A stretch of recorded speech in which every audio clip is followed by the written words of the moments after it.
আল্লাহর এক অলি রাস্তা দিয়ে হেঁটে যাচ্ছেন, রাস্তা দিয়ে হেঁটে যাচ্ছেন। আপনাদের এলাকায় কবরস্থান আসেনি? কেমন দূরে? খুব নিকটে। কবরস্থানের আশপাশ দিয়ে রাস্তা আসেনি? এই যে কবরস্থানের পাশ দিয়ে কত আসি আর যাই, জীবনে কবরের কথা স্মরণ হয় না? হয়। যদি কবরের কথা স্মরণ হইতো তাহলে এই লোক কখনো মানুষকে ঠকাইতে পারতো না। আল্লাহর ওলি এবং আমরা কি সমান? শাহজালাল, মজরদ, ইয়ামনি আর আমি হুজুর কি সমান? কখনো সমান নয়।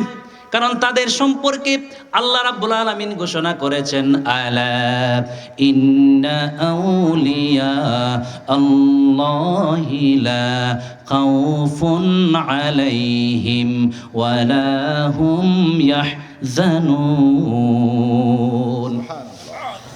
আপনার সম্পর্কে এই আয়াত না ভাই? কারণ শাহজালাল দিনের জন্য বিয়ে শাদী পর্যন্ত করেন নাই। শাহজালাল দিন প্রচার করার জন্য ইয়ামান থেকে, সুদূর ইয়ামান থেকে নিজের জীবনের সবকিছু বিসর্জন দিয়ে সিলেটের জমিনে চলে এসেছেন। আল্লাহর ওলি রাস্তা দিয়ে হেঁটে যাচ্ছেন, মনে করেন চামাউরা কান্দি কবরস্থানের পাশ দিয়ে হেঁটে যাচ্ছেন একজন আল্লাহর ওলি। হেঁটে যাওয়ার সময় তিনি কবরের পাশে যখন গেলেন, কবরের পাশে যাওয়ার পরে সালাম দিলেন কবরবাসীকে, আসসালামু আলাইকুম ইয়া আহলাল কুবুর।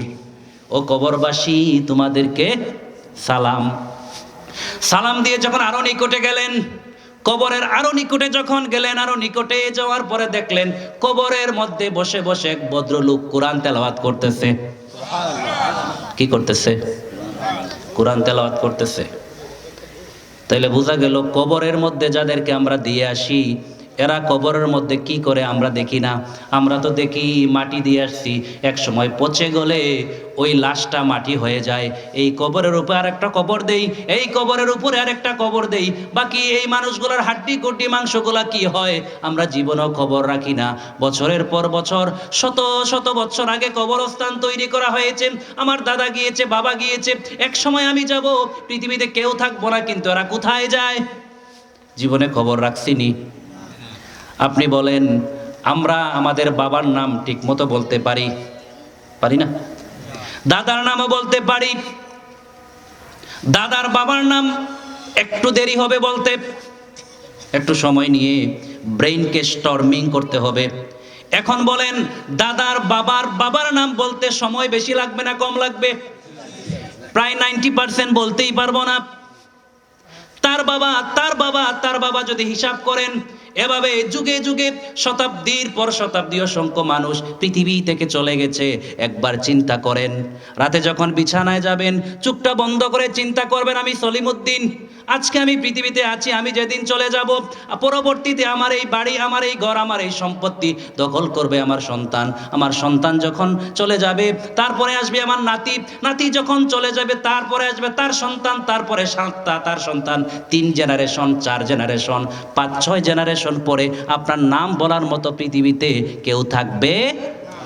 যেভাবে আমরা দাদার বাবা তার বাবার নাম আমাদের মনে নাই, এভাবে তো আপনি একদিন জেনারেশনের পর জেনারেশন আপনার কোনো অস্তিত্ব থাকবে না। থাকবে? হাল আতা আলাল ইনসানি হিনুম মিনাদ দাহরি লাম ইয়াকুন শাইআম মাযকুরা। আল্লাহ রাব্বুল আলামিন আমাদেরকে সতর্ক করে বলেন, পৃথিবীর মানুষ, হাল আতা আলাল ইনসান হিনুম মিনাদ দাহরি লাম ইয়াকুন শাইআম মাযকুরা। তুমি এক সময় তোমার কোনো অস্তিত্ব ছিল না, তোমার নাম মেনশন করার মতো, তোমার এই চেহারা, তোমার এই স্ট্রাকচার, তোমার মতো একটা মানুষ পৃথিবীতে ছিল না। এমন একটা সময় আসবে, আজ থেকে 100 বছর, 200 বছর, 500 বছর, 1000 বছর পরে এমন একটা সময় আসবে তোমার কোনো অস্তিত্ব থাকবে না, তোমার চেহারা মানুষ ভুলে যাবে, তোমার নাম পর্যন্ত ভুলে যাবে, তোমার কোনো নিশানা থাকবে না। শুধুমাত্র মাঝে মধ্যে তোমাকে স্মরণ করবে, কখন জানেননি? জমি লইয়া যখন বায়ে বায়ে ঝগড়া লাগে তখন খুঁজে বের করে জমি কার নামে। আমার দাদার বাবার নাম কি আছিল, শুধুমাত্র জমির ভাগ নেওয়ার জন্য দাদার বাবার নামটাকে স্মরণ করে, জীবনেও দোয়া করার জন্য স্মরণ করে। কথা বুঝছেন? আল্লাহর ওলি দেখলেন কবরে ভদ্রলোক কি করছে? নামাজ পড়তেছে। ওয়াজ ভুলে গেছেন, নামাজ পড়তেছে। কোরআন তেলাওয়াত করছে। এখন অলি এই কবরের ঠিক পাশে গিয়ে মানে ওনার কোরআন তেলাওয়াতটা দেখে, আপনারা সুবহানাল্লাহ পড়ছেন তো, এই আল্লাহর অলিও বলছে সুবহানাল্লাহ। ওই কবরের মধ্যে যিনি তিলাওয়াত করছেন তিনি আল্লাহর অলিকে ডাকলেন, ও আল্লাহর বান্দা একটু থামুন, একটু থামুন, আপনি যাবেন না, আপনি আমার সাথে দুইটা কথা বলে যান। আল্লাহর অলি থেমে গেলেন, থেমে গিয়ে লোকটার কথা শুনতে চাইলেন। এই লোকটা বলল, আপনার পায়ে ধরি, হাতে ধরি, আমার একটা অনুরোধ, আমার একটা রিকোয়েস্ট আপনি রাখেন। কি রে ভাই, তোমার কি অনুরোধ? যে আপনি যে সুবহানাল্লাহ বললেন, আমি বলছিলাম সুবহানাল্লাহ বলতে কয় কেজি শক্তি ক্ষয় হয়েছে? কোনো শক্তি ক্ষয় হয় নাই। আল্লাহর ওলিকে কবরবাসী লোকটা ডেকে বলেন, আপনি যে সুবহানাল্লাহ বলেছেন, এই সুবহানাল্লাহ বলার কারণে আল্লাহ পাক রব্বুল আলামিন আপনাকে যে সওয়াব দান করেছেন, এই সওয়াবটুকু আমাকে দিয়ে দেন। আর আমি মৃত্যুবরণ করার পর থেকে শত শত বৎসর আমি কবরে বসে বসে কোরআন তেলাওয়াত করছি, কতবার যে আমি কোরআন খতম করছি কোনো হিসাব নাই। আমার সব কোরআন তেলাওয়াতের সওয়াব আপনি নিয়ে যান, আর আপনার একবার সুবহানাল্লাহর সওয়াবটা আমারে দিয়া যান। আশ্চর্যের কথা না? অলি সাহেবের কিউরিসিটি বেড়ে গেল, কৌতূহল বেড়ে গেল।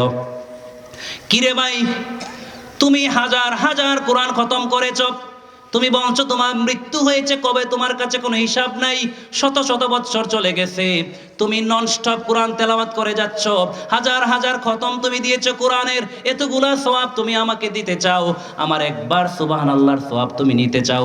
ভাই কারণটা কি আমার আগে বলতে হবে। কবরবাসী লোকটা ডেকে বলেন, ও আল্লাহর বান্দা, যেদিন আমাকে আজরাইল গ্রেফতার করে ফেললো, আমার দরজায় যেদিন আজরাইল কড়া নাড়লো, আমাকে যেদিন মৃত্যুবরণ করালো, সাথে সাথে আমার কিরামান কাতিবিন ইয়ালামুনা মা তাফআলুন আছে না, এরা খাতা এবং কলম নিয়ে বিদায় হয়ে চলে গেছে। আমার আমলে আর কোনো আমলের মধ্যে সওয়াব লেখার আর সুযোগ নাই, দরজা বন্ধ। পরীক্ষার টাইম শেষ হওয়ার পরে ছাত্র কি আর লিখতে পারে? পরীক্ষার টাইম শেষ, শিক্ষক টেনে টেনে পেপার নিয়ে যায়, এই যে প্রভাষক সাহেব আছেন আমার কাছে, ছাত্ররা যখন পরীক্ষা দেয় 10টা থেকে পরীক্ষা শুরু হয়, যখন 1টা বাজে, ঘন্টা পড়ার সাথে সাথে কোনো ছাত্রকে আর লিখতে দেওয়া হয় না। কারণ হইল কি, তার টাইম ইজ ওভার। কথা বুঝছেন নি? এই বাচ্চারা টাইম ওভার বুঝো তো? ওই যে গেম খেলো না, গেম বলে না, গেম ইজ ওভার, টাইম শেষ। এইবার আল্লাহর ওলিকে বলেন, আপনি যে সুবহানাল্লাহ বলেছেন, কারণ আপনি মরেন নাই। আপনি কি মরেন নাই? আপনি জীবিত আছেন। জীবিত অবস্থায় যদি আল্লাহর কোনো বান্দা একবার সুবহানাল্লাহ বলে, নবীজি সাল্লাল্লাহু আলাইহি সাল্লাম বলেন, তার এই সুবহানাল্লাহ শোনার সাথে সাথে আল্লাহ রাব্বুল আলামিন এত খুশি হন, খুশি হয়ে রাব্বুল আলামিন তার সওয়াবকে বাড়াইতে বাড়াইতে, বৃদ্ধি করতে করতে, আসমান এবং জমিনের মধ্যবর্তী যে ফাঁকা জায়গা আছে পুরাটাকে পরিপূর্ণ করে তার জন্য সওয়াব দান করেন। সুবহানাল্লাহ।